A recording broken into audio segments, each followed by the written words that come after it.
talking of the environmental stuff and whatnot that the government had put out recently, um, there's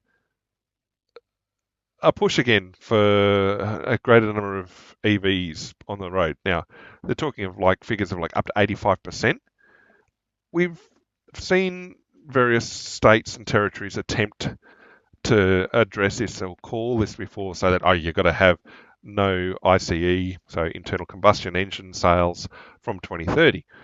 Again, more than one election in the future. That relies on car manufacturers that to provide just that.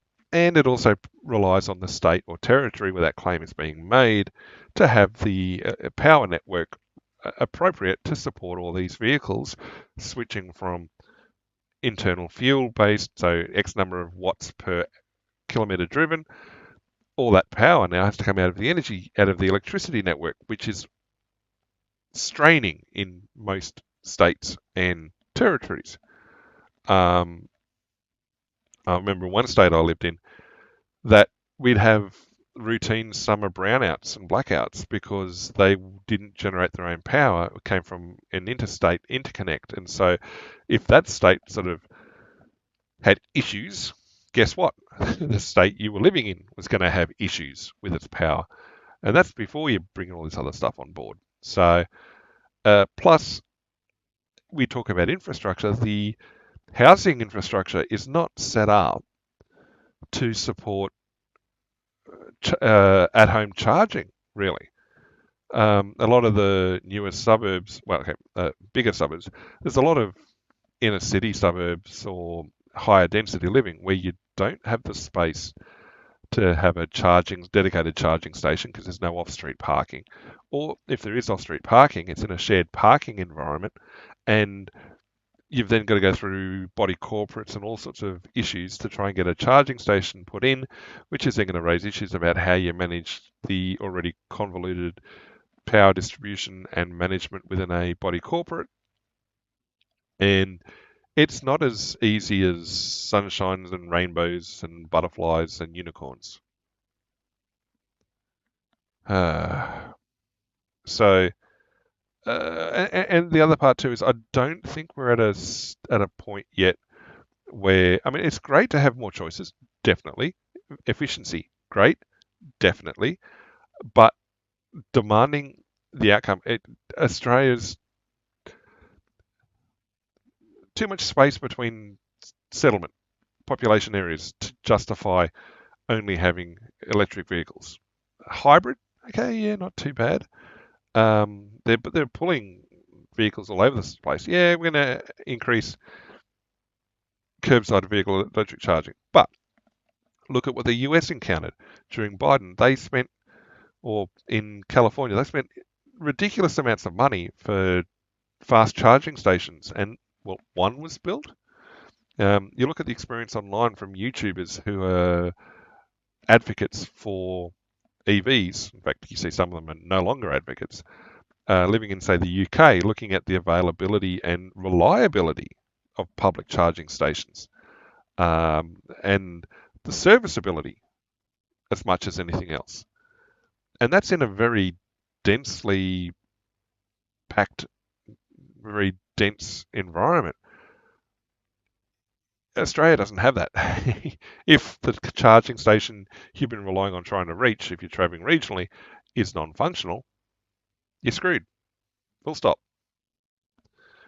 Hence, it's it's got its place for inner city driving or short distance trips. We just don't have the density of infrastructure to support it, nor will we. Mind you, a lot of these decisions are being driven by people who never drive outside the city, never lived outside the city. And so it's a bit delusional. It's a bit delusional, I think. And it's all part of the 2035 chase as well. Yeah, I don't mind it. I mean, it's certainly a good thing to push for, but it shouldn't come at the cost of common sense. It's the government. No such thing as common sense. Going back to the EV thing,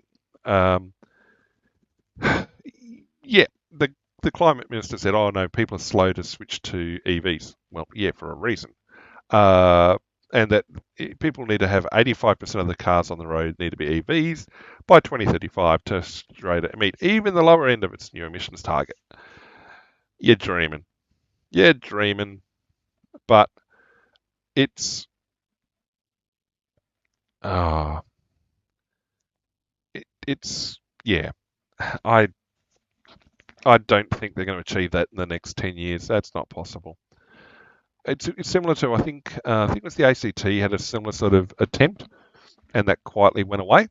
And I mean, there's been claims made elsewhere that we're going to have X number of electrics, and like I said, the manufacturers just go, yeah, no, not going to happen. And so people sort of walk away from it slightly, or it's great to have some sort of flag waving for the environment, but people will expect changes. Yeah, not going to happen. Not going to happen. So, um, and then at the very end, the nation's treasurers agreed earlier this month that EVU drivers will be charged for use of the country's roads because a large part of road funding, comes from the fuel tax. So there's a petrol tax and petrol and diesel tax, and in fact, farm diesel is untaxed to a certain degree because, well, it's used off road.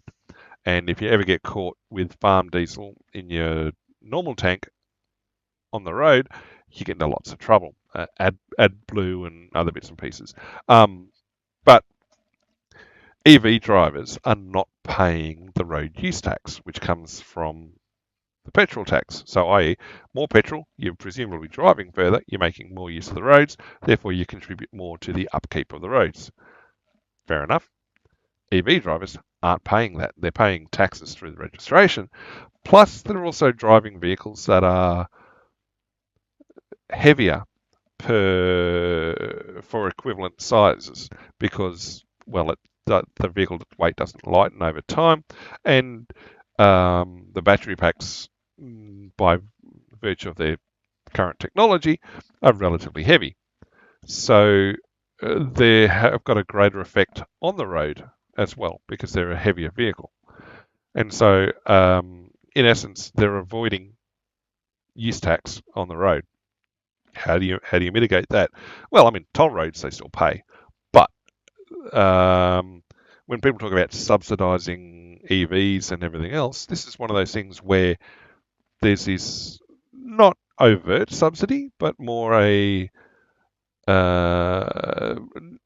by not paying a tax, in essence, they are getting the equivalent of subsidised travel. That is also going to impact the take-up of electric vehicles. And also, we're still waiting to see what the first 10 to 15 year life cycle is going to be for battery pack swap outs and range drop off for electric vehicles. Now, they've been seem to be doing okay for now,